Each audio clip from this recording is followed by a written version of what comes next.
mais um seminário online da Fundação Fernando Henrique Cardoso. A pandemia continua, a quarentena continua, e chegou o momento não apenas de fazer um balanço de erros e acertos do Brasil em seu conjunto, até este momento da pandemia da Covid-19, mas, sobretudo, de projetar cenários para o futuro. Cenários não são determinações da natureza e da economia. Cenários têm que levar em conta a qualidade da atuação pública diante dos problemas que se apresentam para a sociedade brasileira. E, neste caso, é uma conversa que tem que levar em consideração pelo menos dois grandes campos de conhecimento: a economia e a epidemiologia. Não por outra razão, nós convidamos aqui para conversar conosco hoje, nesta tarde, duas pessoas, cada qual na sua área, de grande destaque, de grande e merecido reconhecimento. O Fernando Rainer tem uma coluna no Estado de São Paulo e tem escrito alguns dos melhores artigos sobre o avanço da Covid-19 no Brasil. Ele é biólogo de formação, teve uma participação destacada no sequenciamento do genoma, uma pessoa que estudou fora, estudou em Cornell, tem seu doutorado ali, tem uma participação nos últimos anos importante no investimento e na gestão de empresas de tecnologia. Enfim, uma pessoa altamente qualificada para discutir o tema que está colocado hoje. Não menos qualificado, o Marcos Lisboa, que é presidente do INSPER, pesquisador, economista, foi secretário de Política Econômica no primeiro governo Lula, tem uma intervenção conhecida de todos no debate público, é uma pessoa não apenas de larga experiência, mas também de larga visão. Então, eu começo aqui agradecendo os dois pelo tempo que dispuseram aqui, alocaram para essa conversa, que eu tenho certeza que vai ser proveitosa para todos. Queria também agradecer muito especialmente ao conjunto de empresas que apoiam a Fundação Fernando Henrique Cardoso na sua programação anual de seminários. As marcas estão aqui expostas, nos apoiaram ao longo de muitos anos, continuam a nos apoiar agora, em que temos que fazer as nossas atividades de modo virtual. Meu muitíssimo obrigado. Eu peço para que a tela agora seja retirada, e nós vamos fazer a dinâmica da seguinte maneira: intervenções iniciais curtas do Fernando e do Marcos. A partir dessas intervenções curtas, nós vamos transformar isso numa conversa com perguntas do público que me podem ser feitas pelo Q&A do Zoom, ou então por intermédio da nossa página no Facebook, e as perguntas me chegam aqui pelo WhatsApp. Dito isto, eu passo a palavra para o Fernando, para que ele faça uma intervenção inicial de 8 minutos, dando a visão que ele tem de erros e acertos até o momento e de como podemos passar a acertar mais e errar menos daqui para frente. Fernando, a palavra é tua. Muito obrigado. Eu acho que a primeira coisa que a gente tem que lembrar, no caso dessa crise do coronavírus, é que esse é um fenômeno natural, né? Ele é um fenômeno natural que acontece entre os animais e entre os vertebrados com uma grande frequência. Sempre aparece um vírus novo, ele faz um estrago, e as coisas continuam andando, né? E ele é um fenômeno que se resolve sozinho. Então, normalmente, você tem um número enorme de indivíduos que não são infectados, o vírus chega, começa a infectar as pessoas, transmite de um para outro, ela cresce de maneira exponencial, e chega um momento que as pessoas ou as vítimas vão morrendo, ou se tornando imunes, e aí esse pico chega num ápice e sozinho ele volta, né? Se a taxa de letalidade não for muito grande e as pessoas desenvolverem imunidade, rapidamente esse vírus começa a ter dificuldade de se reproduzir e você volta à situação normal, né? Isso acontece centenas de vezes em várias espécies, é um fenômeno bem conhecido, tem modelos para isso. E o que acontece é que você tem uma taxa de letalidade, essa taxa de letalidade se torna realidade, as pessoas mais suscetíveis morrem, as outras ficam imunes. Se elas não ficarem imunes, o vírus mata muito mais gente e as pessoas, os indivíduos acabam se afastando e a densidade de indivíduos na população diminui. E aí o vírus tem dificuldade também para se espalhar e o fenômeno se resolve, né? Então, importante lembrar, quando a gente pensa nisso, que existe uma maneira default de resolver, que faz parte da natureza da interação de um vírus qualquer com um animal qualquer. Ele se resolve de um jeito ou de outro, né? Então, todo esforço da humanidade é não deixar que ele se resolva da maneira normal, tá certo? Porque a maneira normal ela é desagradável, né? Esse vírus tem uma letalidade de por volta de 1%. Nós somos 7 bilhões de pessoas, então você teria 700 milhões, 70 milhões de mortes, 1%, todo mundo se infecta, ou abaixa a densidade, ou cai, volta tudo ao normal, né? Para uma espécie, você perder 1% dos indivíduos, do ponto de vista evolutivo, não é nada, acontece todo momento, né? O que a gente faz no meio ambiente dizima as espécies muito mais que isso. Só que, para animais racionais como a gente, que tem cultura, que tem tecnologia e que entende o que está acontecendo, isso é uma coisa inaceitável, né? Como essa coisa é inaceitável, a gente pode tomar várias medidas para isso não acontecer. Mas qual é a consequência final? O resultado final é o seguinte: se essas medidas não funcionarem, ela se resolve sozinha, né? E provavelmente em alguns países que têm uma dificuldade sanitária enorme, vai ser exatamente o que vai acontecer. As pessoas vão se infectar, vai ter mortes e o problema se resolve. Do ponto de vista geral, não é um vírus extremamente letal, porque é 1% de mortalidade. Talvez a letalidade seja maior se você não cuidar de ninguém, pode ser um pouco menor se você cuidar direitinho, mas para nós um número desse é totalmente inaceitável na sociedade moderna. Então o que você faz? Você tenta obter o mesmo resultado que você obteria da maneira normal da natureza, na natureza, usando tecnologia. Tecnologia clássica é você vacinar.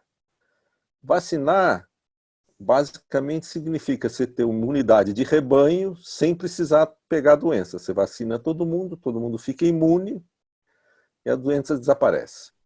Bom, como você não tem vacina no curto prazo, e provavelmente não vamos ter pelo menos em um ano e meio, o que você pode fazer? Você pode fazer o que todos os animais fazem.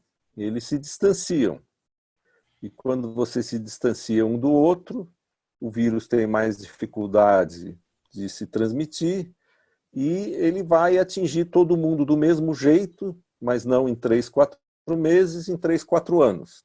Qual é a aposta da humanidade? É que durante esses 3, 4 anos, você achata essa curva, faz ela ir mais devagar, não deixa todo mundo se infectar, para tentar, no fundo, ganhar tempo até chegar uma vacina, né? O outro campo é você tratar melhor os casos graves, que são por volta de 5, 10% dos casos, que em termos de número total também não é um número enorme, mas que em números absolutos são enormes. Então, se você conseguir não deixar os hospitais lotarem, se conseguir ter tratamento médico para todo mundo, você vai ter uma taxa de letalidade menor, né? Então, o que eu acho que é importante entender é que tem um default. Se o governo não fizer absolutamente nada, tem um caminho natural da coisa, do ponto de vista biológico, né? Aí é uma outra coisa do ponto de vista econômico. É uma coisa rápida, dura, com uma mortalidade absurda e resolve, né? Então, o que nós estamos fazendo na prática no mundo inteiro? Na prática, são medidas clássicas, são descritas faz milhares de anos. Você se isola, você aumenta o distanciamento das pessoas, você dificulta o vírus de espalhar para uma pessoa para outra, e a taxa de espalhamento do vírus diminui muito, né? Tem um número importante que é chamado R. Esse número é o número de pessoas que uma pessoa infectada infecta antes de ela se curar, né? O R0 é quando, esse é no momento inicial da epidemia, não tem ninguém resistente, esse é o R0, que no caso desse vírus é por volta de 2,5. Então, cada pessoa infectada, na média, infecta 2,5 outras pessoas, né? E, aumentando o distanciamento, isso começa a acontecer de forma mais lenta, mas, por exemplo, se você tivesse certeza que você não vai ter uma vacina, a discussão era se é preferível tomar o tranco todo de uma vez ou tomar ao longo do tempo. A grande vantagem de tomar ao longo do tempo é que você consegue, teoricamente, cuidar de todos os casos graves, mas, no fim, uma boa fração da população é infectada. Se você tiver uma vacina, quanto mais devagar for esse processo de contaminação, talvez dê tempo de você colocar uma vacina no mercado, vacinar as pessoas, e a situação se resolve, as pessoas ficando imunes, não por ter o vírus, por ter tido o vírus, mas por ter sido imunizadas, né? O que acontece normalmente numa pandemia dessa é que as pessoas que vão ficando infectadas, elas servem como uma espécie de barreira para o vírus, porque o vírus tenta pular para uma outra pessoa, encontra uma pessoa já resistente, então frustra a tentativa do vírus de se espalhar, e se acredita, no caso, quando o R0 é por volta de 2,5, que você precisa de pelo menos 60 pessoas, 60% da população infectada, para ter esse efeito. Mesmo 60% da população infectada gera um número de mortes inaceitáveis, né? Então, todas as ações do governo são, hoje, restritas a manter o isolamento social, né? E tentar, com isso, abaixar a transmissão do vírus. Você pode tentar levar essa transmissão a zero, que é o que a China fez, ou você pode tentar mantê-la num nível baixo e relaxar um pouco as medidas sociais, de modo que você tenha um nível baixo de infecção e você possa ter atividade econômica, né? Outra coisa importante é que quanto mais pessoas já tiverem infectadas, mais dificuldades o vírus tem. Então, uma medida, por exemplo, vamos supor uma medida como abrir escolas no início de uma pandemia, quando tem 0% de pessoas infectadas, causa muito mais casos do que a mesma medida quando você tem 20 ou 30 pessoas, 20 ou 30% das pessoas infectadas, né? Então, a discussão no Brasil é quanto a gente está conseguindo, através das nossas atitudes, escapar do ciclo natural da doença, né? E a gente tem que ver esse ciclo natural da doença da mesma maneira que a gente vê o ciclo natural da nossa vida. A gente nasce, cresce, fica velho e morre. Tem um monte de tecnologia, um monte de coisa que a gente pode fazer para fazer esse ciclo ficar mais longo, ficar mais agradável, ficar mais curto. Mas, no fundo, tem um ciclo natural. E uma pandemia é exatamente a mesma coisa, né? Então, nesse contexto, ou seja, o que é importante lembrar é que tem o worst case cenário, ele é bem definido, né? E ele é bem conhecido. Então, acho que a discussão aqui é quanto a gente está conseguindo, através das nossas lideranças, através das nossas próprias atividades, nos distanciar desse worst case cenário. Eu acho que isso é para a gente começar. Passei meus 8 minutos? Passei, né? Passou. Foram 11 minutos. Eu generosamente deixei você se estender porque estava muito interessante, Fernando. E você Desculpa. retoma do ponto em que deixou. Imagine, não tem que pedir desculpa alguma, estava ótimo. Eu vou pedir para o Marcos agora fazer a sua intervenção inicial. Já antecipo que temos aqui mais de 200 pessoas nos assistindo, várias perguntas. Eu vou procurar, enfim, fazer todas as perguntas. Primeiro, Marcos, a palavra é para você, porque esses cenários que o Fernando aqui traçou, ele tem implicações econômicas e eles pedem ações de política econômica numa ou noutra direção. À luz desse cenário, como é que você avalia o que tem sido feito até aqui no Brasil? É suficiente? É sustentável? Tendo em vista que nós teremos de continuar a lidar com o vírus por um tempo prolongado, estamos no caminho certo ou precisamos corrigir? Primeiro, a gente tem que entender as condições de contorno da economia brasileira. É claro que a maneira de lidar, né, depende de quão sólida a economia está, das suas características particulares naquele momento. Né? E o vírus, infelizmente, chegou numa economia muito frágil. Quer dizer, o Brasil tem problemas muito graves há muito tempo, é uma economia que cresce pouco, há várias décadas, cresce bem menos que os países desenvolvidos e várias vezes menos que os países emergentes fora da América Latina. Né? É uma economia que nos seus melhores momentos, entre o governo FHC e o primeiro governo Lula, conseguiu ser uma economia, segundo o governo Lula, conseguiu ser uma economia medíocre. Isso é, ela acompanhava o mundo. Foi um pouco melhor no governo Lula porque o mundo estava melhor. Né? Mas na média, né? Medíocre, ela andou na média do mundo, muito pior do que os países emergentes, os demais países emergentes. Então essa é uma economia frágil, de baixo crescimento, ela tem dificuldades. Uma economia pobre como a brasileira deveria estar crescendo mais, como ocorre com Vietnã, Tailândia, Índia, os países do leste europeu, mas por problemas nossos, né?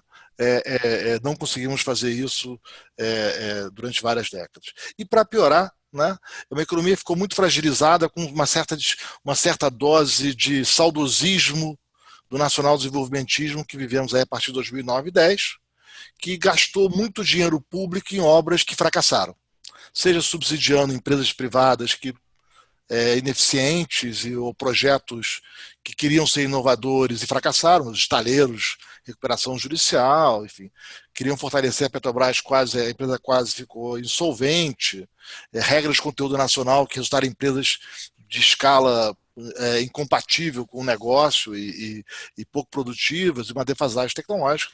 E a gente sabe a consequência disso. Tivemos uma longa recessão com um grande endividamento público. Né? Parou de piorar um pouco ali no governo Temer, né? Mas, né, infelizmente, aproveitamos esses últimos 2, 3 anos fazendo pouca coisa. Né? Deu a estabilizada no governo Temer, mas avançamos muito pouco em superar os problemas estruturais e cuidar dessa herança que ficou de projetos fracassados, ou de acertar as contas públicas tão desorganizadas. Né? Aí já os estados brasileiros e vários municípios estão em situação falimentar ou pré-falimentar há quase uma década e não fizemos nada, deixamos. Fomos dando paliativos, em vez de cuidar da doença, anestesiamos. Sabe? Com vários truques para não ter que enfrentar o problema da folha de pagamentos de estados e municípios que não conseguem pagar essa folha de salário, então não pagam dívidas, não pagam fornecedores, vendem receita futura, enfim. Tudo o que o livro do que não fazer recomenda e o que nós temos feito sistematicamente. Então, uma economia que chegou muito frágil. Setor público frágil, né?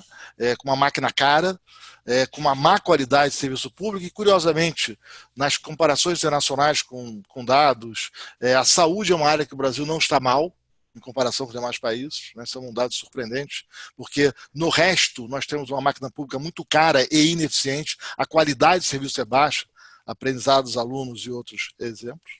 Né?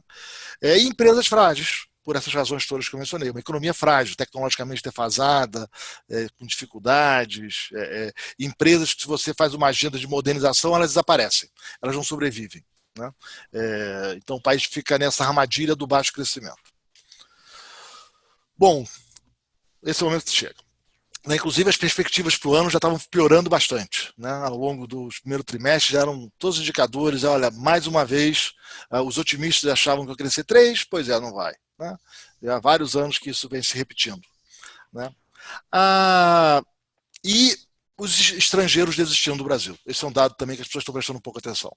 Muitas empresas estrangeiras fechando seus negócios no Brasil há muitos anos. Crédito de consumo, varejo, grande, pequeno. E isso, no fim do ano, então, foi uma enxurrada de saída de recursos estrangeiros que continua aí saindo, desistindo do Brasil antes do vírus. Um pouco cansado desse país, com todos os seus problemas, e a gente pode entrar nisso se for o caso mais tarde.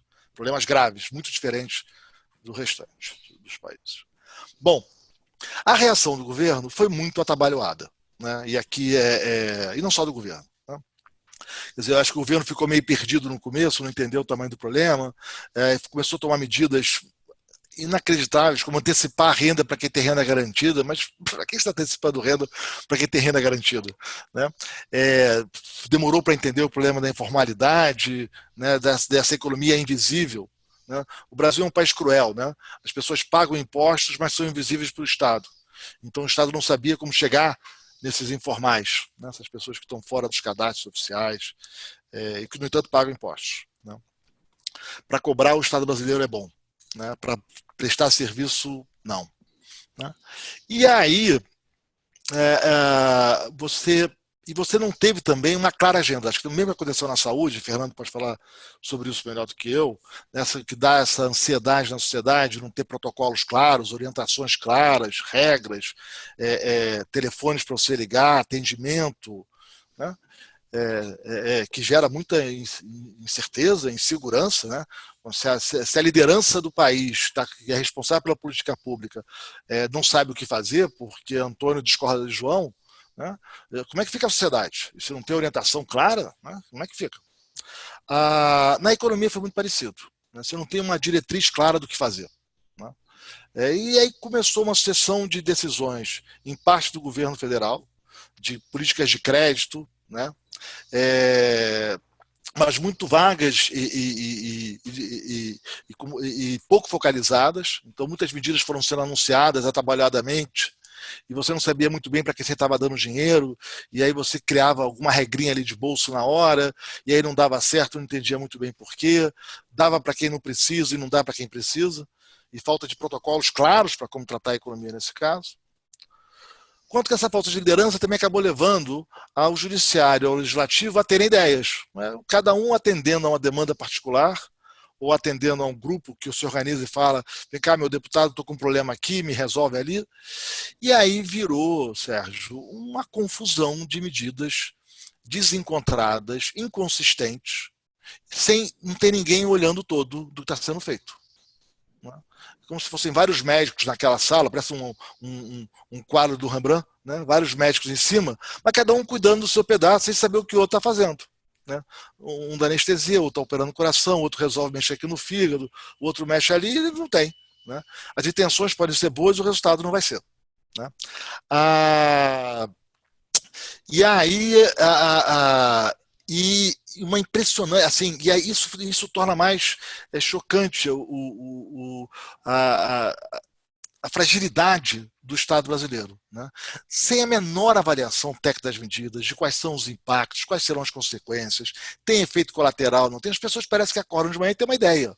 Não, eu sei como resolver o problema de crédito, eu sei como resolver o problema dos juros de cartão de crédito, e aí fazem, né? É impressionante. Na medicina daria acusação de charlatanismo, né? Então o que a gente tem é um descontrole das medidas, né? Muitas delas se revelando ineficazes, né? Uma agenda muito preocupante, porque está agravando a percepção de uma realidade que é um país que não tem muito norte de para onde vai essa economia, e que você joga as instituições fora com muita facilidade. Então, as instituições de crédito, né?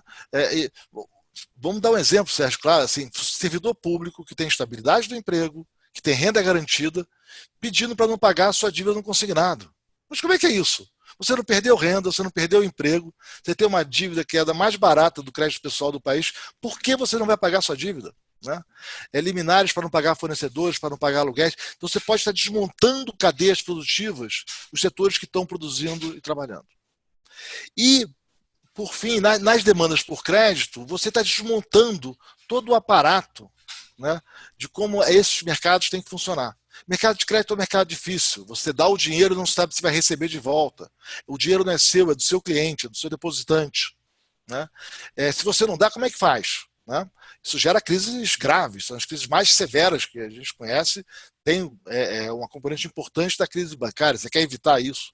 Por isso tem toda uma regulação para sejam cuidadosos. Pois já tem medidas para abandonar todo o cuidado, inclusive com limpando o cadastro de quem estava inadimplente antes da crise. Né? Uma pressão para dar crédito indiscriminadamente, mas se não pagar de volta, como é que fica a conta? Quem vai pagar a conta? Né?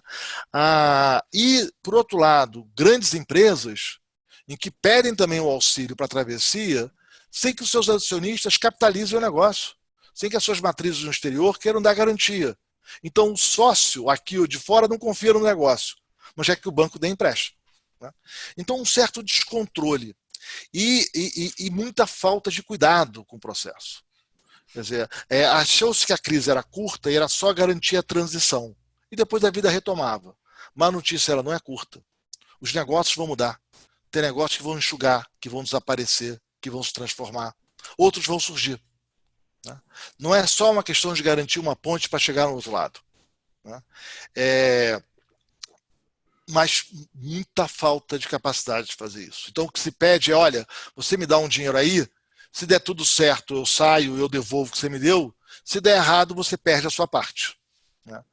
E isso está gerando esse descontrole na economia. E o pior é que parece que a gente aprendeu um pouco como foram as medidas, por exemplo, de ajuda nos Estados Unidos na crise de 2008, que não era muito diferente do que a gente está fazendo aqui, mas, sobretudo, essa falta de coordenação da agenda. Mas eu acho que a gente pode aprofundar esses temas na conversa. Fernando, eu devolvo a palavra para você, te contando primeiro aqui uma história. É difícil esse negócio de receber perguntas, mas dessa vez é duplamente difícil, porque além da quantidade ser grande, tem perguntas sobre o comportamento biológico do vírus, tem perguntas sobre o mercado de crédito. Eu vou ter aqui que fazer uma espécie de magia para sintetizar algumas perguntas e poder encaminhar a nossa conversa. Pegando um pouco do espírito de algumas perguntas que surgiram aqui com relação à epidemia, há muito o tema, digamos, esses números são para valer? Em que medida? Fernando Schmidt faz até uma provocação. Não estão claramente superestimados os números de casos e de morte? Não há um certo exagero, né? Eu queria que você pegasse o fio da discussão a partir daquele artigo que você fez recentemente, que se chamava Imunidade de Rebanho por Incompetência. A ideia de que o Brasil não está conseguindo encontrar uma resposta coordenada e que, portanto, o vírus ia seguindo o seu curso natural. Queria dizer, se você perguntar, primeiro, se você acha que é isso mesmo, é o vírus que está ganhando a batalha, ou se as estratégias até aqui implementadas, elas têm sido capazes de, pelo menos, suavizar o caminho.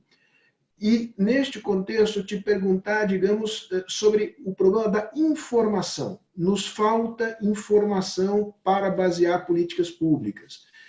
Você está envolvido numa iniciativa de colher informações sobre qual é o tamanho da difusão, o ritmo de difusão da doença no Brasil. A taxa de propagação do vírus aparentemente é menor do que o que aconteceria em condições naturais, né?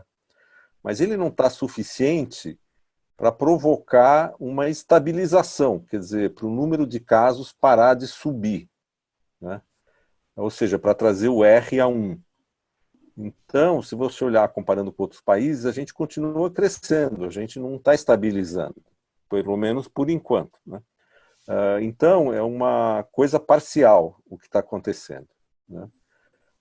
Sobre os dados, o que é interessante é que é muito difícil os dados, porque para você medir as pessoas que estão sendo infectadas, o número de pessoas infectadas, você precisaria ter uma quantidade muito grande de testes que a gente não tem.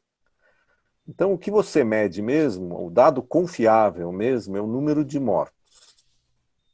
O número de mortos, ele é o número de novos casos 15 dias antes. Então, por exemplo, a taxa de mortalidade é 1% para cada pessoa que morre hoje, quer dizer que provavelmente 100 pessoas foram infectadas 2 ou 3 semanas atrás, né? Então, é uma visão atrasada do que está acontecendo, mas se você acompanhar o número de mortes por dia, ele está crescendo claramente ainda no Brasil, né? E como nos últimos 15 dias não teve uma melhora no isolamento social, os próximos 15 dias já estão contratados. Quer dizer, já foram contratados pelo isolamento social de 15 dias atrás. No que tange a qualidade das informações, a mais confiável hoje é o número de mortes, porque o número de casos,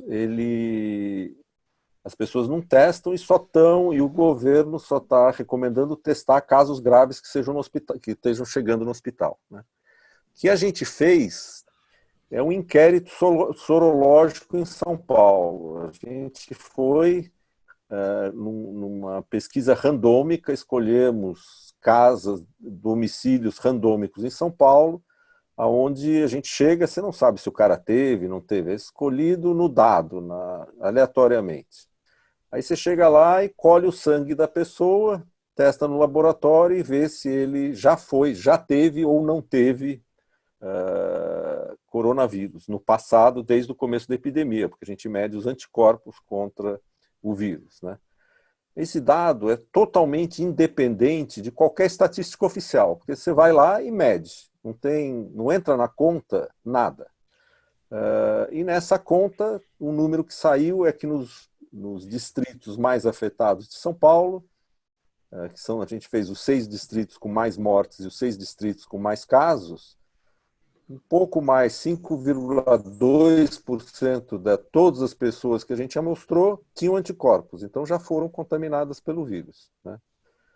Se você comparar esse número, daí você pega a população desses distritos e aplica 5,2%, você tem um número de pessoas que já foram infectadas nesses distritos, e você pode comparar isso com o que a prefeitura diz que tem de pessoas infectadas e mortas nesse distrito, né? Aí a gente descobriu que, na verdade, o número que a gente chegou é 11 vezes maior do que o número registrado de casos, que é uma coisa esperada, todo mundo esperava, e que, como o número de casos no distrito é muito maior do que o governo reporta, e o número de mortes é mais ou menos confiável, você consegue calcular a taxa de letalidade da infecção, quer dizer, a chance de uma pessoa se infectar morrer. E esse número deu 0,95%. Está em linha com o que os outros países têm descoberto, né? É muito diferente da taxa de letalidade das pessoas que chegam com casos sérios no hospital, que são as pessoas que são testadas, né? Então, é mais ou menos 0,95, 1% de taxa de letalidade. Nós já estamos com 5% da população infectada. E aí a questão toda para o futuro é o seguinte: o que vai acontecer? Quer dizer, esses 5%, eles cresceram 88% nos últimos 15 dias. Então, provavelmente, 15 dias atrás, eles eram 3%, alguma coisa desse tipo, chegaram a 5%. Se você continuar nessa fase, nesse ritmo de crescimento, esses 5 daqui 2 semanas viram 10, depois viram 20, né? E rapidamente você vai ter um número muito grande de infectados. Então, 5% é uma taxa muito alta, né? É muito mais difícil você chegar dos primeiros infectados numa cidade a 5% do que você chegar de 5% a 100%, né? É aquela velha história, né? Se você tem 100 pessoas doentes no último ciclo, quantas você teria no ciclo anterior? 50%. Então você leva todo o tempo para chegar em 50%, na última duplicação você vai de 50 para 100. Então 5 é muito alto. Aí a dúvida, quer dizer, e a gente é o único país que aparentemente tem números dessa ordem de magnitude que não estão no platô. Entendeu? A Espanha está no platô com 3, 4%, nesse tipo de estudo, né? A Itália também. Então a gente vai chegar no platô com quanto? Com 5, 6, 10? Né? A gente não sabe. Isso vai depender basicamente, atualmente, só do isolamento social, porque não tem mais nada que você possa fazer. Né? Eu acho que o problema que a gente tem no governo é que está uma briga grande e não chega a uma conclusão e não tem uma mensagem clara e unificada para a população. Então não tem isolamento social efetivo mesmo, tem um isolamento social parcial. Né? Desculpa. Fernando, antes de passar a bola para o Marcos de volta, eu te fazer uma pergunta muito específica que me chega da Joana Braga. Que distritos são esses? E qual é a tua hipótese se eles são representativos de uma tendência mais geral na cidade de São Paulo? Quer dizer, você diria que na cidade de São Paulo a curva... É menos. Não. Como é que a gente fez? A gente falou assim, nós estamos... Mas São Paulo é o epicentro do Brasil. Pode contar? São Paulo é o epicentro do Brasil. Então vamos escolher os distritos que a gente acha que é o epicentro de São Paulo, para tentar achar o número mais alto possível. Então nós escolhemos os 3 distritos que têm maior número de casos registrados na prefeitura por 100 mil habitantes, que são Morumbi, Bela Vista e Jardim Paulista, que é natural, porque é lá que chegou a doença, primeiro nos bairros mais ricos, e tem muito teste, portanto tem muito caso. E pegamos 3 distritos que têm maior número de óbitos por 100 mil habitantes, que é Pari, Belém e Água Rasa. Né? Então, e a gente já mostrou esses distritos. Então, é isso que deu 4,2%. O intervalo de erro desse número é grande, é provavelmente 2 pontos percentuais para cima e para baixo, porque a amostragem é pequena. Então, você pode ter de 2 a 7. Tem um nível grande de erro.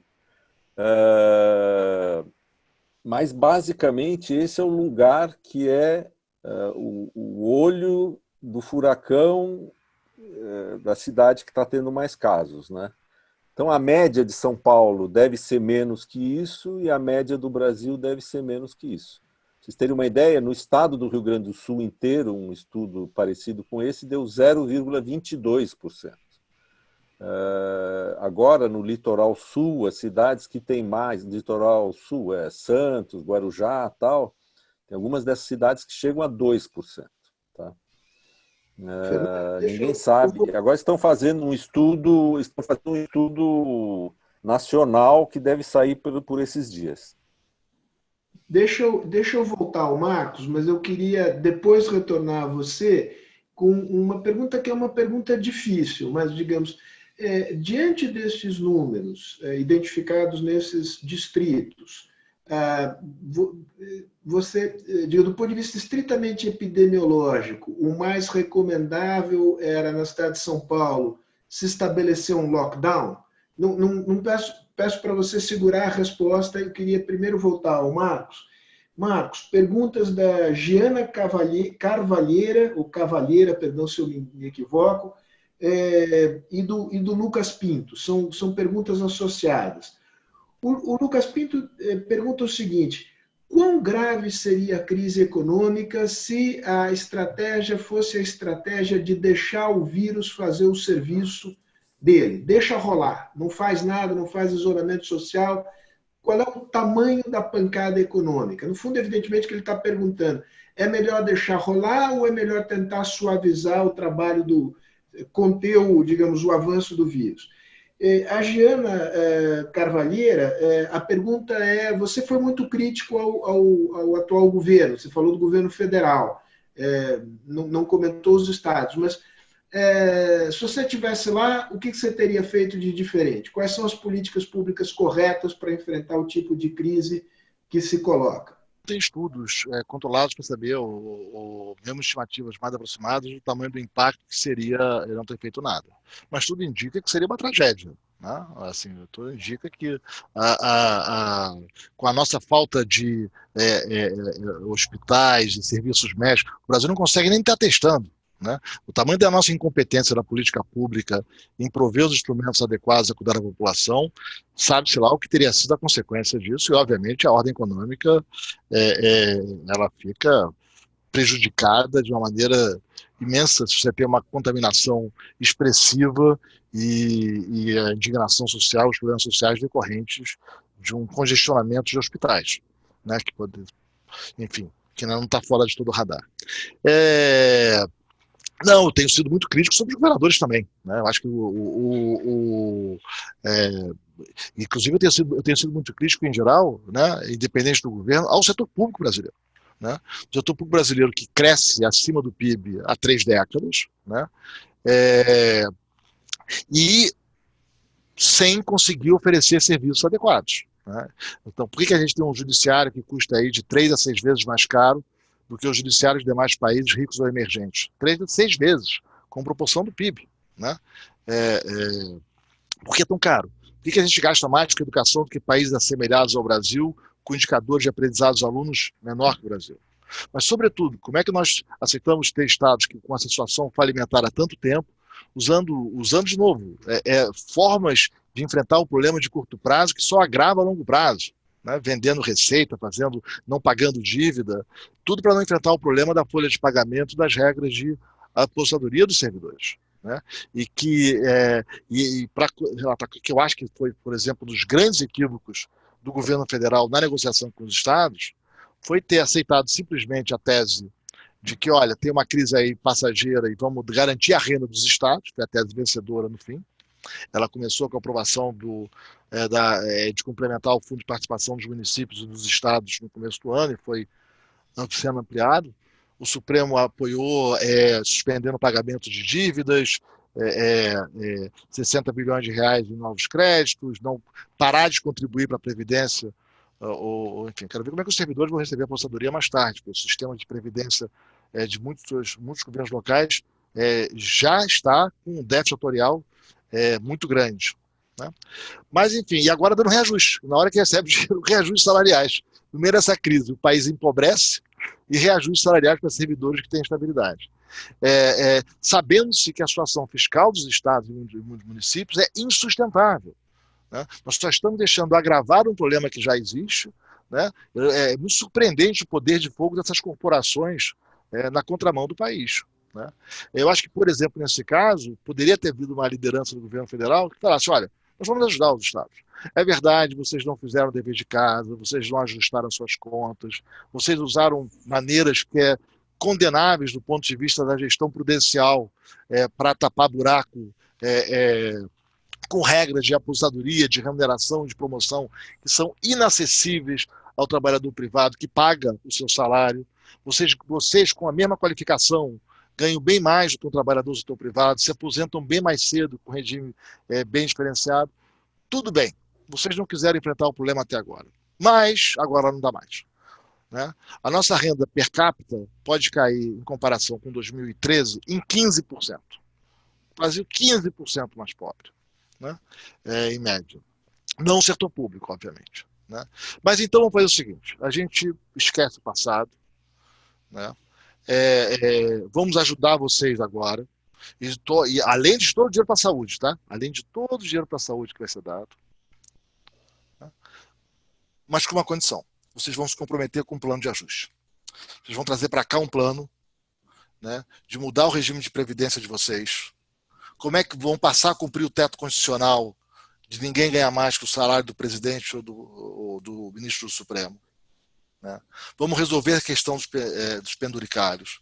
Vamos rever as carreiras com essas promoções automáticas, que tem diversas carreiras de serviços que fazem com que a folha de pagamentos aumente todo ano, mesmo que reajuste não seja dado. Enfim, vamos fazer um plano consistente. Vamos vender estatais ineficientes, empresas que nada produzem, que custam caro para o poder público. Né? E vamos cuidar da política pública. E vocês, para receberem mais dinheiro, vão ter que, daqui para frente, vão ter que cuidar da qualidade da política pública. Isso é o básico. O aluno tem que aprender na escola. Nós vamos começar a ter métricas de aprendizado dos alunos, por exemplo, no ensino médio. E eles vão ter que aprender português e matemática, porque senão vocês estão condenando as próximas gerações. Isso não é aceitável.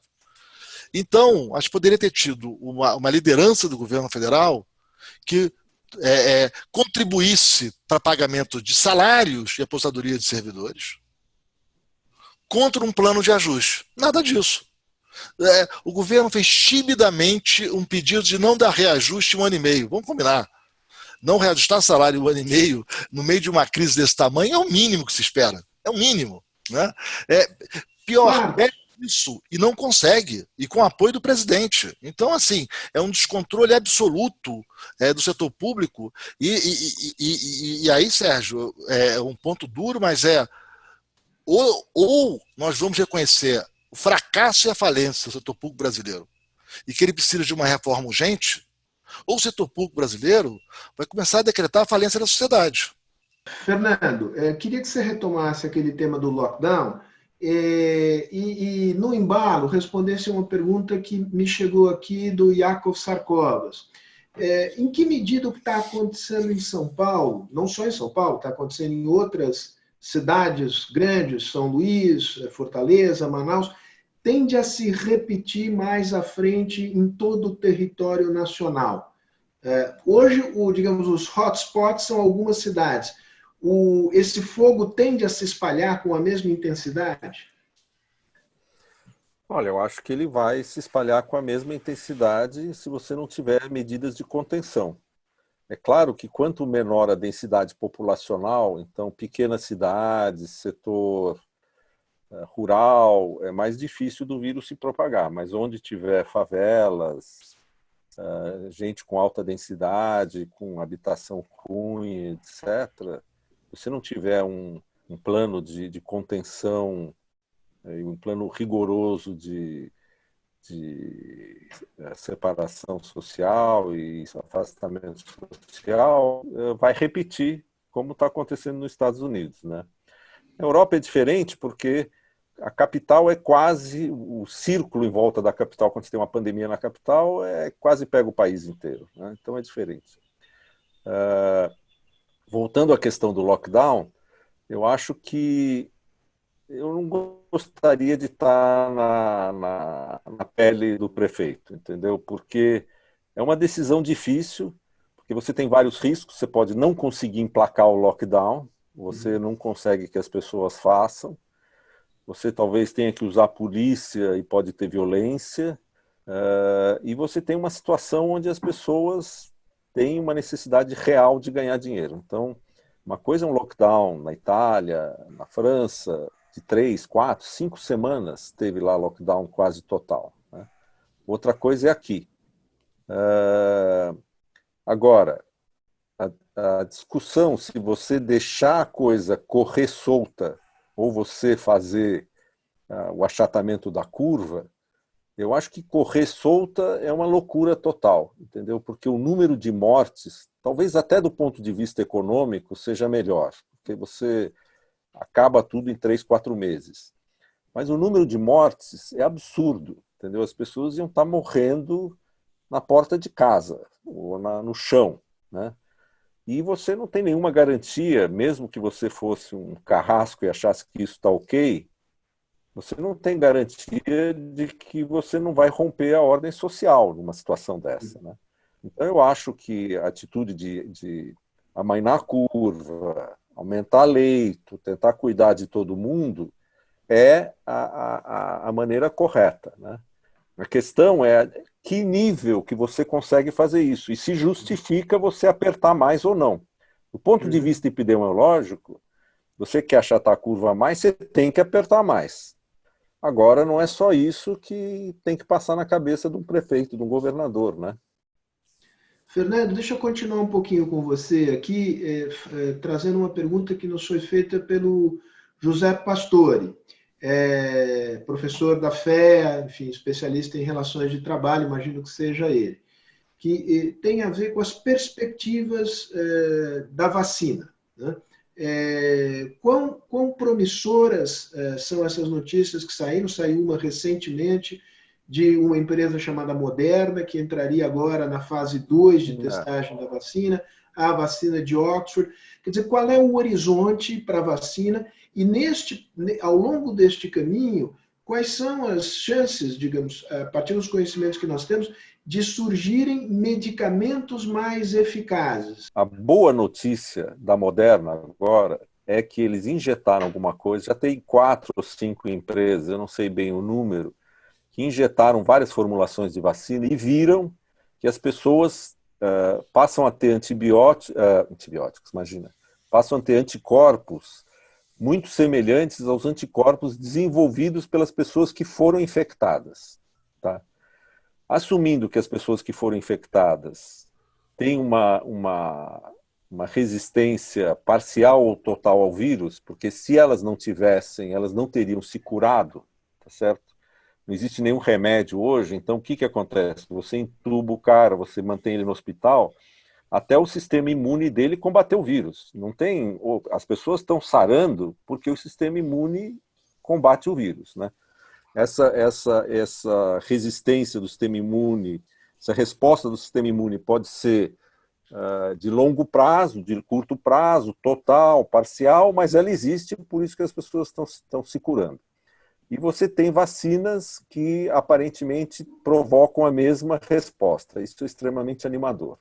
O problema da vacina é o problema da segurança da vacina.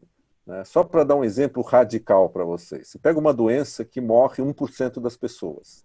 Uma vacina que morre 0,1% de quem recebe a vacina é inaceitável, entendeu?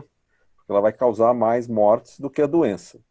Então, uma vacina ela tem que não só imunizar uma fração grande das pessoas que tomam a vacina, como ela tem que ser muito segura. Né? A gente já tem resistências à vacina no mundo, tem esses movimentos anti-vacina, e você tem que ter uma vacina muito segura. E para você ter certeza que a vacina é segura e que ela imuniza muitas pessoas, o método clássico é você imunizar, injetar essa vacina nas pessoas, ou dar essa vacina para as pessoas, e colocar elas numa região que tenha alta taxa de infecção e ver se elas se infectam.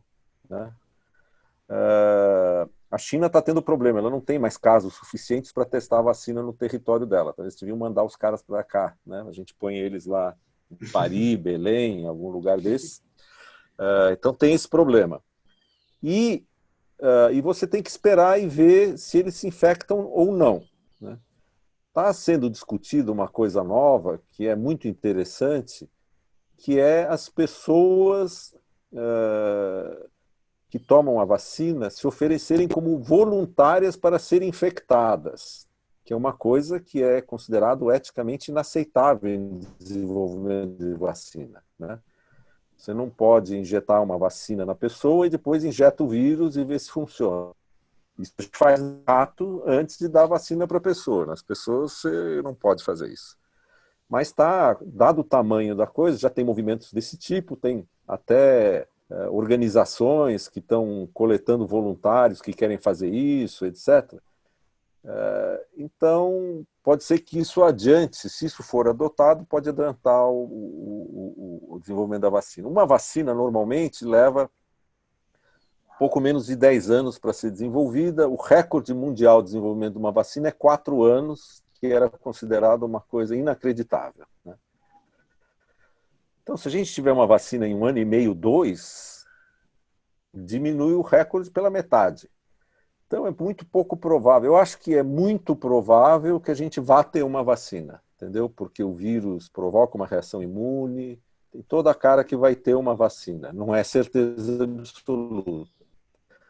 Mas eu acho que é pouco provável que você tenha uma vacina em um tempo curto e depois você tem um problema industrial, de produzir grandes quantidades dessa vacina. Vai ter briga entre os países, se primeiro eu vacino o meu, tem que vacinar o Trump primeiro, depois os caras da Casa Branca, depois não sei o quê. Quando chegar na gente aqui a vacina, vai levar alguns meses, né? E para chegar na África, então todo mundo fala 1 ano e meio para você falar, olha, tudo pronto, pode começar a produzir. Né?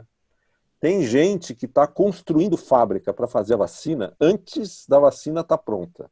E já está produzindo volumes grandes da vacina antes dela ser testada. correndo o seguinte risco: se o teste der errado, eu jogo tudo no lixo, inclusive a fábrica. Então não é por falta de dinheiro atualmente o negócio, é mais uma questão da velocidade natural de você fazer os testes, certificar que a vacina é segura.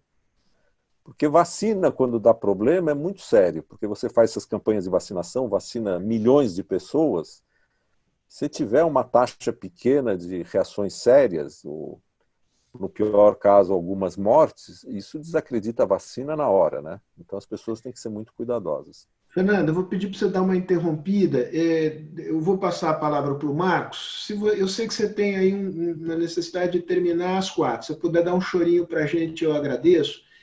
Fica com uma pergunta aí de pendurada, que, salvo engano, é da Sônia Margarida. Se eu bem entendi, existe a hipótese de mutações do vírus que o tornem mais letal do que ele é hoje? Se você puder fazer uma espécie de história dos coronavírus e do novo coronavírus, e se a possibilidade dele se tornar mais letal é uma fantasia ou é uma ameaça com algum grau de probabilidade, eu te agradeceria muito sinteticamente. Mas antes, Marcos, volto a você.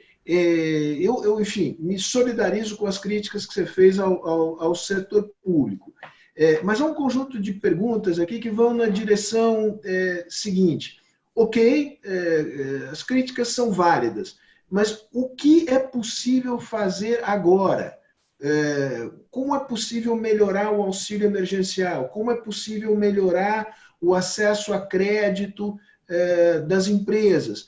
Te pedir para comentar algumas poucas ações do governo da perspectiva de dizer como é que eu melhoro, não é como eu mudo radicalmente. Não, acho perfeito. Acho que são várias coisas. Acho que primeiro no auxílio, eu acho que o auxílio foi mal pensado, né? Como você tem problemas de cadastro, e o Estado não tem essas informações adequadas, você começou com um programa que envolvia Bolsa Família e o cadastro único, e acabou, por falta de condições, liberando para CPFs, até, enfim, informações bastante complicadas, e aí o número saiu realmente de controle. Né? Você deve ter aí no Brasil 43 milhões de conta própria autônomos, já passou de 50 a concessão e pode chegar a 80, as estimativas são que chegue perto de 80 milhões. Né? É uma discrepância imensa, né? Num programa que era para auxiliar quem perdia renda. Eu acho que seria melhor reformular esse programa usando as informações que a tecnologia já provê. Se a ideia é auxiliar microempreendedores informais, quer dizer, em geral eles têm os meios de pagamento, né? Tem as maquininhas, as famosas maquininhas, que podem somar as informações disponíveis, saber a renda, saber o quanto a renda caiu, e aí sim fazer um programa focalizado, com inteligência, né, em quem de fato perdeu a renda. As famílias muito vulneráveis têm o Bolsa Família, têm um cadastro único. Então você poderia ter dado conta de uma maneira muito mais eficaz desse problema. Parte 1. Parte 2, crédito. Aí tem uma confusão. Né? Não é crédito que vai resolver o problema da maioria das empresas. Né? Você não tem um problema de liquidez, de falta de recursos na economia. Você tem um problema de risco de insolvência. De novo, o banco empresta o dinheiro nosso, os nossos depósitos. Está se pedindo, em muitos casos, olha, você me empresta um dinheiro, se eu sobreviver a esse processo, eu devolvo para você, senão você paga a conta. Né? E, de novo, é o nosso dinheiro, é o recurso da sociedade. Não é nada pior do que ter uma crise bancária a essa altura do jogo. Então tem que separar aí em várias políticas diferentes. Então, para o micro e para o pequeno, você pode usar os meios de pagamentos, que no Brasil são bastante disseminados. Né? Para as grandes, aí eu acho que o programa tem que ser diferente, tem que ser um programa mais semelhante ao feito nos Estados Unidos em 2008, em muitos casos. E, primeiro, nos casos das grandes empresas, realmente, os controladores, se quiserem auxílio do governo, tem que aumentar, aportar capital. Né? E o governo tem que aportar capital e se beneficiar se der certo. Quer dizer, não pode ser também, olha, se der tudo certo e você se recuperar e passar a valer muito, tudo bem, você me paga um pouquinho de volta, e se der errado, eu arco com todo prejuízo. Isso não pode. Né?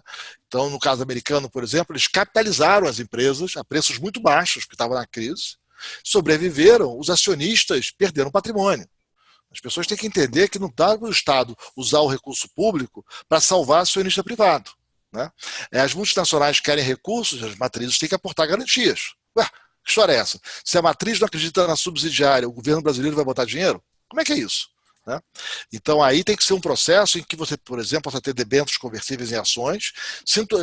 Os acionistas reclamam, não, mas a minha empresa está valendo pouco agora por causa da crise. Não, calma lá, você está pedindo uma ajuda, né? Não pode ter distribuição de dividendos, tem que restringir a remuneração dos executivos, que os programas têm que ser mais bem desenhados, né? É muito fácil pedir para o outro pagar a sua conta, né? E eu acho que aí sim, né?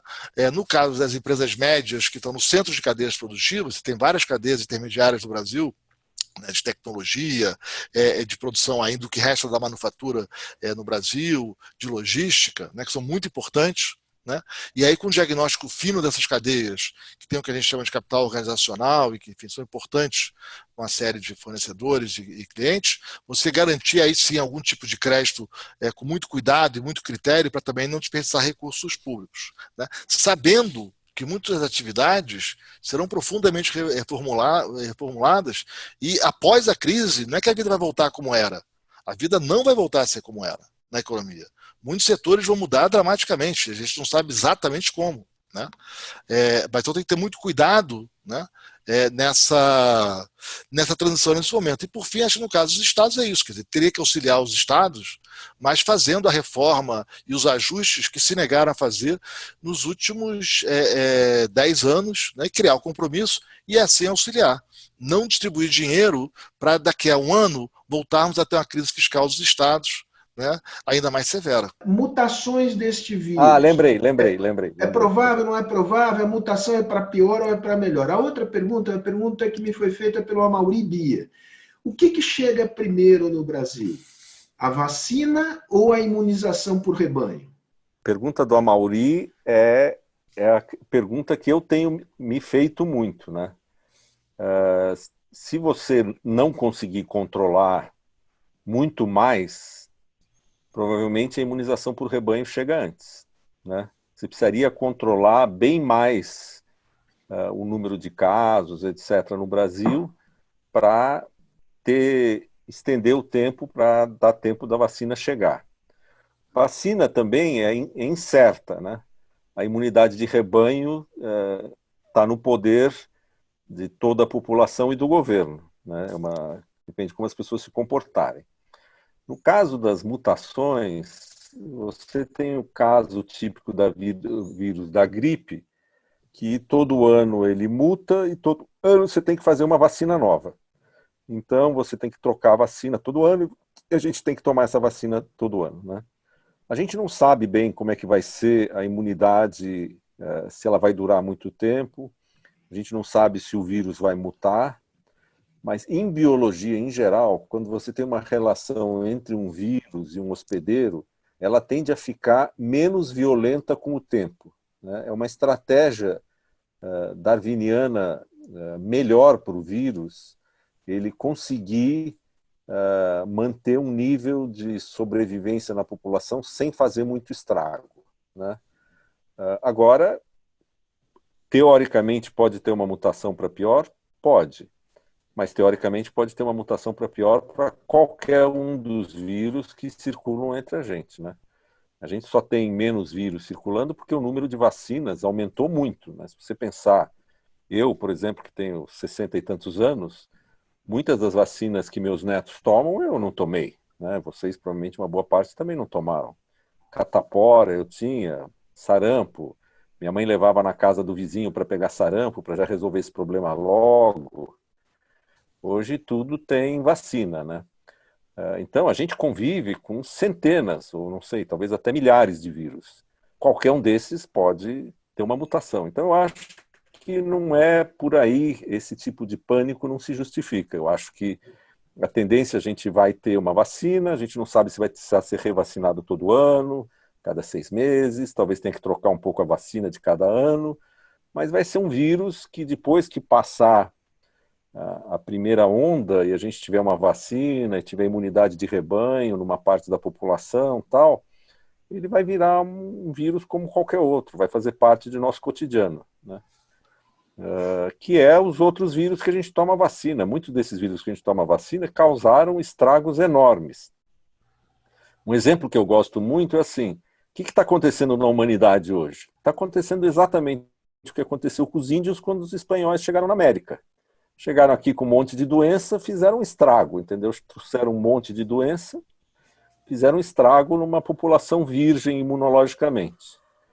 Esse vírus que escapou lá do morcego, ninguém sabe como direito, mas seguramente não é aquela teoria estapafúrdia do Trump, que foi produzida em laboratório.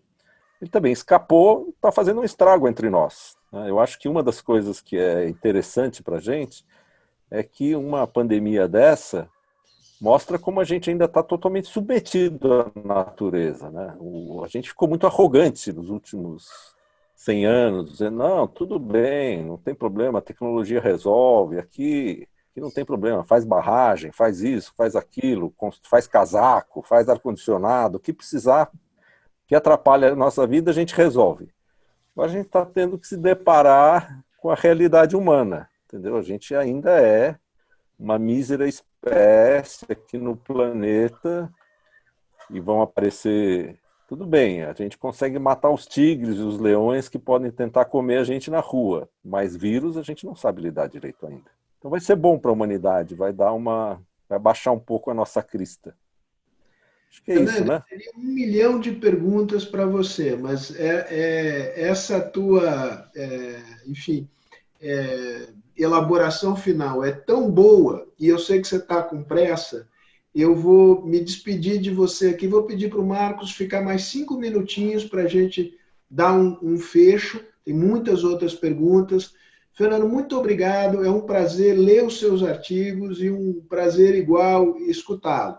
Espero que a gente se reveja, se não pessoalmente, pelo menos pela telinha, no futuro próximo. Um abraço grande para você. Um abraço. Muito obrigado. Obrigado, pessoal.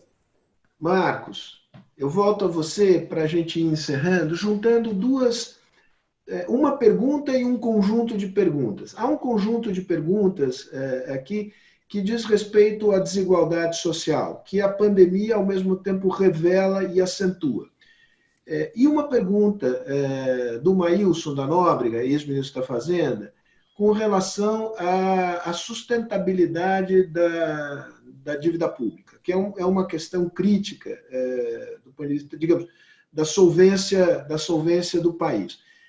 Da tua visão, aqui se colocando nos sapatos de quem está no governo hoje, você já esteve para tomar decisões.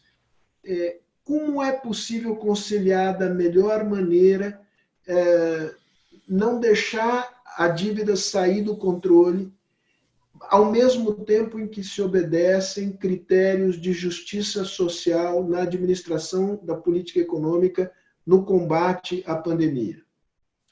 Vamos lá, eu acho que tem vários temas aqui. Acho que, primeiro, que a desigualdade vai aumentar no Brasil, a gente sabe há muitos anos, né? Quer dizer, desde 2013, 2014, está sendo dado alerta de que do jeito que a gente estava conduzindo a política econômica, né, ia gerar uma crise grande, que a desigualdade ia aumentar. O principal fator para a redução da desigualdade do Brasil, ao contrário da lenda, não foi a intervenção do Estado, né? Não foram políticas específicas adotadas. O principal fator foi a recuperação do mercado de trabalho nos anos 2000. Né? Um momento muito bom para a economia mundial, né?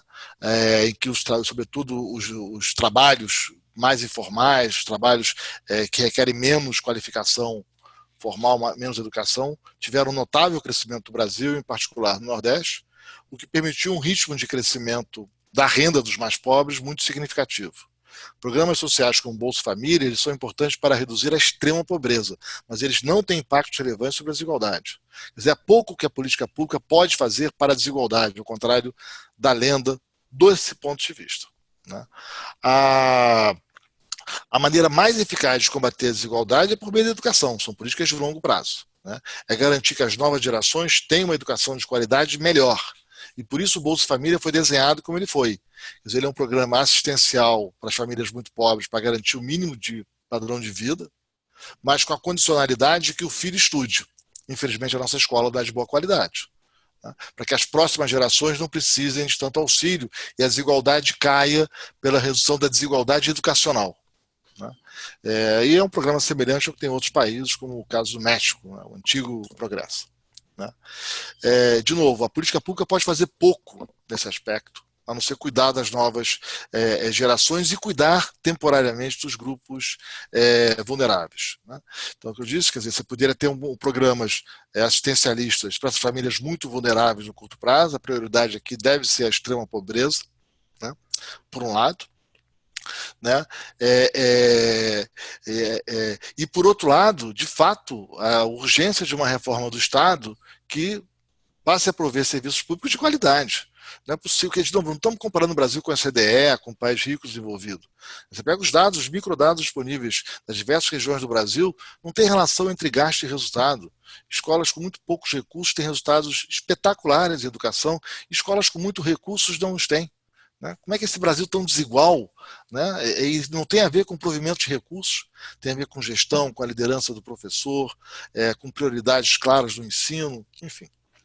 Uma política pública bem feita, né? E quando comparamos o resultado do Brasil com os demais países, o resultado é isolador, né? O Brasil consegue ser, nas estimativas que eu conheço, com muitos países e dados cuidadosos, né? Você olha a fronteira eficiente, né? Quanto que são os resultados nas provas internacionais, dado quanto o país gasta, né? O Brasil consegue ser o mais distante da curva. É o país mais ineficiente no uso dos recursos públicos. Então, sem uma reforma urgente do Estado, nós vamos estar, né, tampando só com a peneira o tempo todo. Não, dá um pouquinho mais de dinheiro, aumenta um pouquinho. Mas e as novas gerações? Vai ter que fazer de novo, porque a gente não está conseguindo, a gente não consegue, né?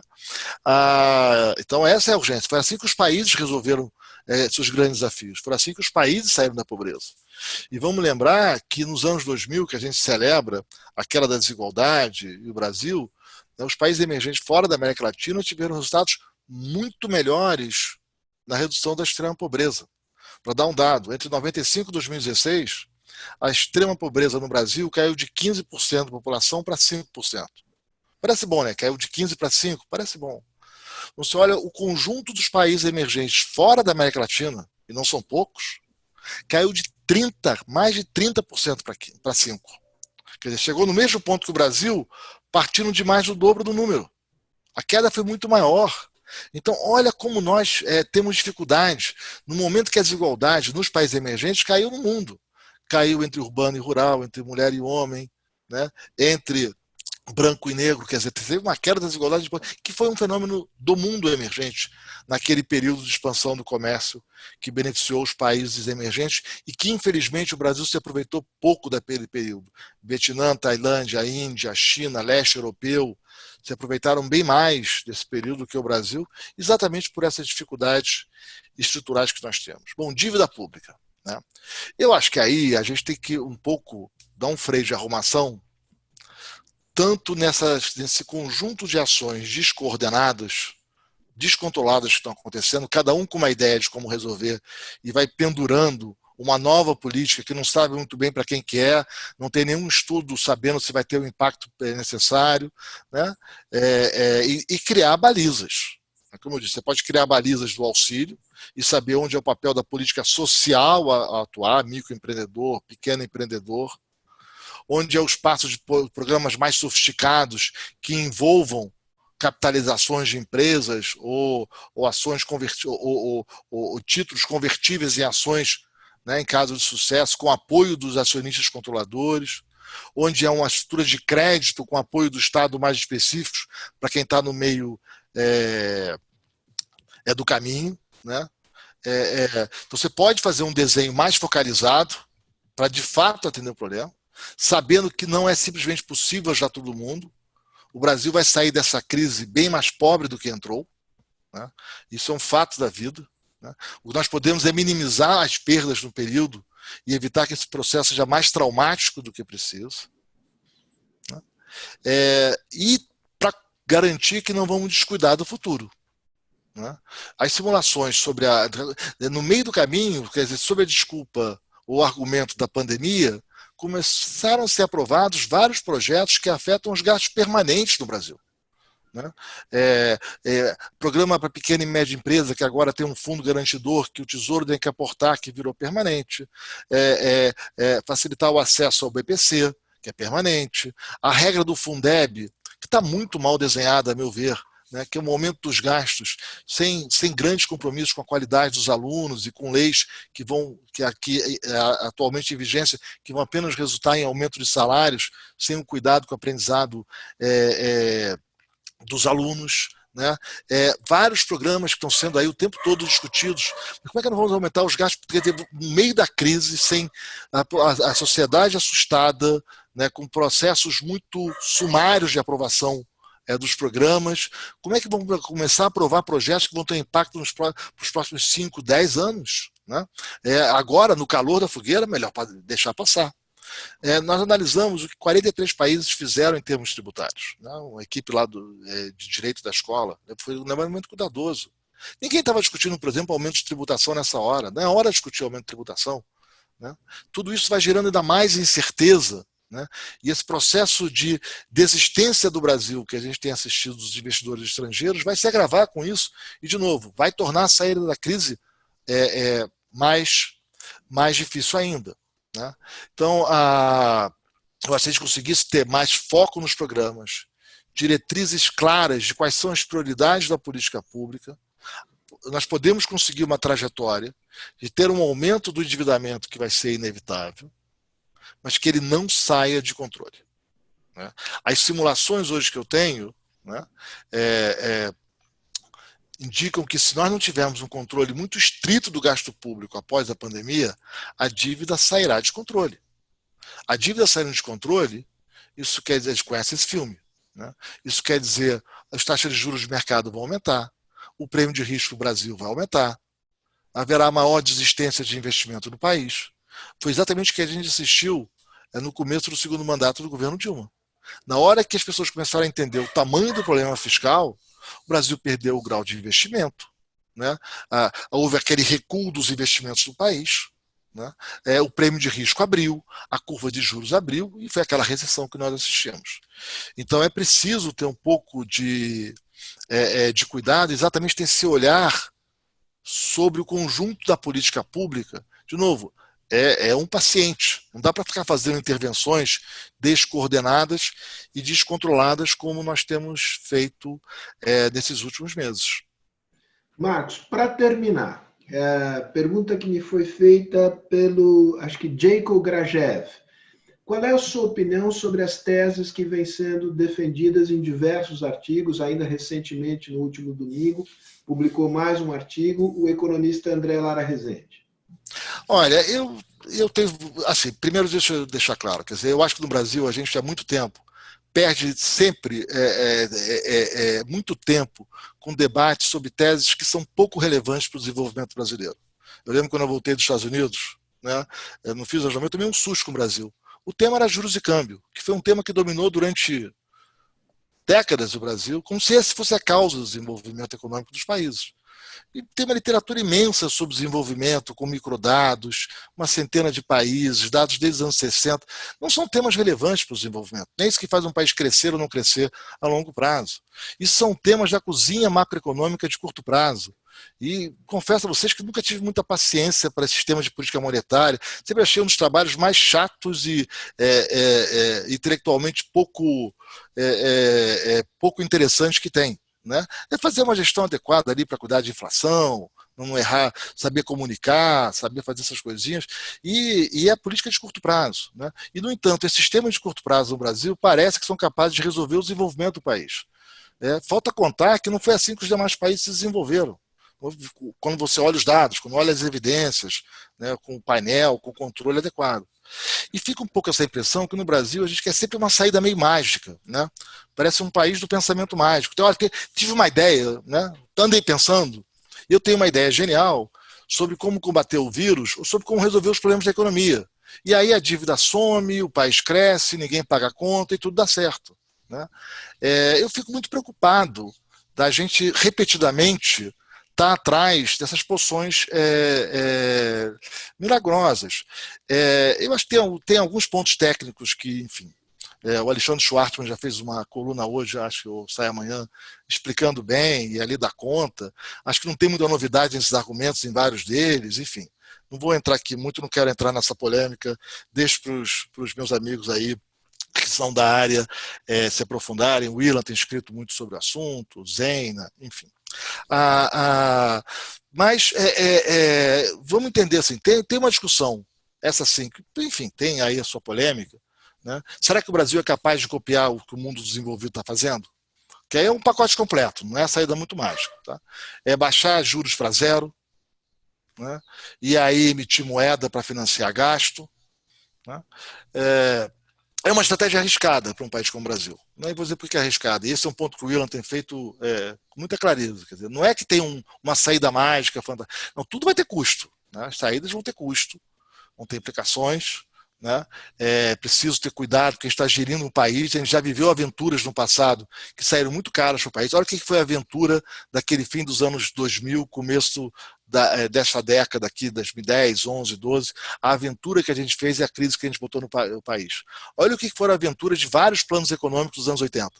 O desastre que eles deixaram de legado, aqueles planos. Ou que foi o plano Collor. Vamos ter um pouco de cuidado, porque a gente está cuidando da economia do país, que envolve vidas também. Né? Mas então tem uma possibilidade de você reduzir um pouco os juros, né?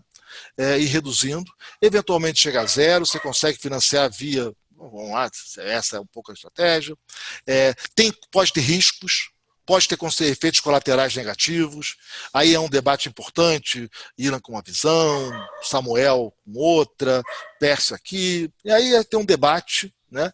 É uma política que, enfim, de novo, pode ter efeitos colaterais, né, pode fazer, enfim. Mas acho que aqui há um consenso nesses três, de que se você não cuidar do que de fato importa para o desenvolvimento, que é a qualidade da política pública, o ambiente jurídico para viabilizar investimentos de longo prazo, um Estado fortalecido com pesos e contrapesos para que os investimentos em infraestrutura possam acontecer, resolver o nosso sistema tributário, que é completamente disfuncional, que ele vai na contramão do que induz produtividade e crescimento econômico. É um tema técnico, mas que o Brasil é um país que está na contramão dos demais aqui.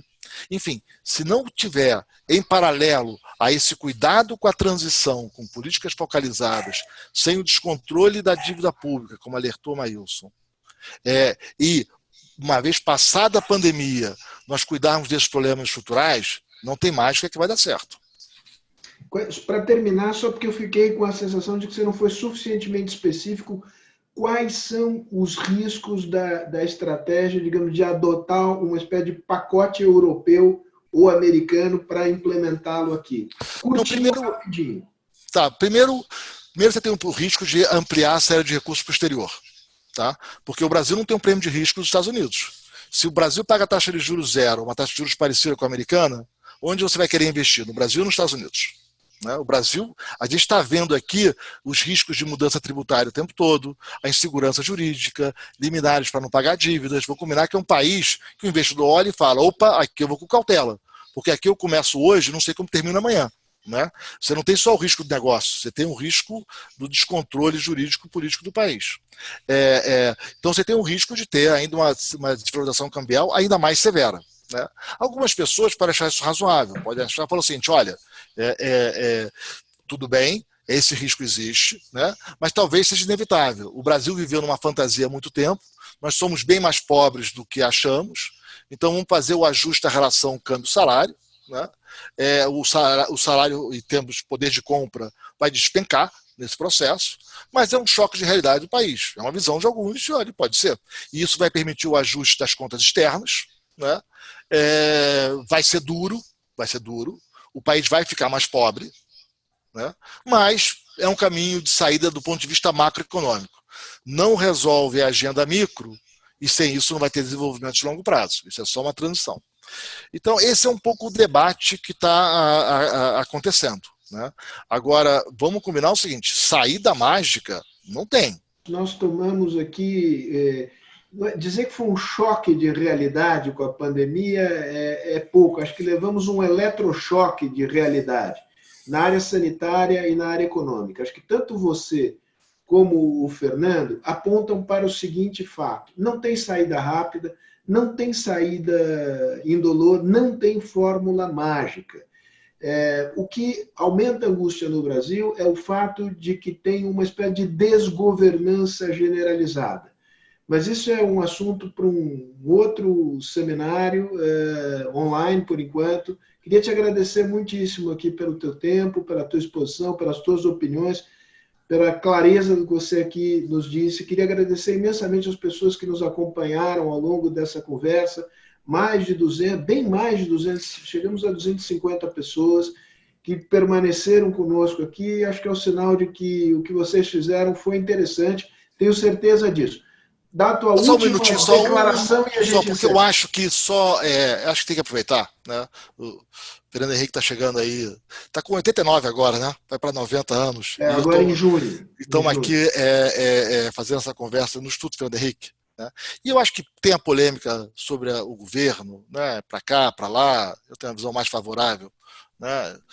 Do que muitos, mas eu acho que tem uma lição do governo Fernando Henrique que a gente perdeu nos últimos anos, que é o respeito ao Estado de Direito, é a construção das instituições. Esse certo voluntarismo da caneta resolve, a liminar resolve, eu tenho um projeto de lei que vai resolver, não tem acompanhamento, não tem controle, não tem peso e contrapeso. Né? Esse achar que eu sou eleito presidente, eu vou resolver as coisas, né? Isso vem conduzir no Brasil a parte do que permitiu o enfraquecimento das instituições do país, o descontrole da economia, os projetos criativos, os pensamentos mágicos que fracassaram repetidamente. Anunciou-se que isso vai dar certo, aquilo vai resolver o problema tal, eu agora tenho a mágica, com isso aqui resolvo, e nós estamos pagando o preço de sucessivas tentativas mágicas de resolver problemas difíceis, como foi o caso do setor elétrico no governo Dilma, como foi no óleo e gás, e tantos outros. Né? E eu acho que o governo Fernando Henrique tem uma grande lição que se perdeu a partir de meados dos anos 2000 e que talvez seja um dos pontos mais importantes a resgatar. O fortalecimento das instituições, dos pesos e contrapesos, do direito ao contraditório, do cuidado com as propostas, da responsabilidade do homem público que está fazendo propostas que vão afetar a vida de muita gente. Né? Eu acho que nós todos ficamos muito assustados quando vemos essa criatividade exuberante de remédios que não passaram por protocolos ou de teses da economia que não têm evidência empírica robusta, para o nosso caso.